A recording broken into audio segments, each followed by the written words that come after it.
অবিচার শুধু চাকরিহারাদের সঙ্গে হয়নি, অবিচার হয়েছে বাবার শেষ সম্বল 10 কাঠা জমি বিক্রি বা বন্ধক রেখে যে ছেলেটি বিএড করেছেন, এখনও একটা এসএসসি দিতে পারল না।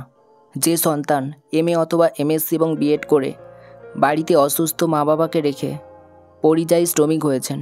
যে সন্তান বাবা মাকে একটা ভালো ছাউনি দিতে পারল না শুধু একটা চাকরির জন্য। যে যুবক স্বপ্ন দেখেছিল একটা চাকরি হলে প্রিয়জনের সঙ্গে সংসারটা করবে। যে যুবতী অভাবী স্বামীর সঙ্গে সংসারের হালটা ধরতে চেয়েছিল।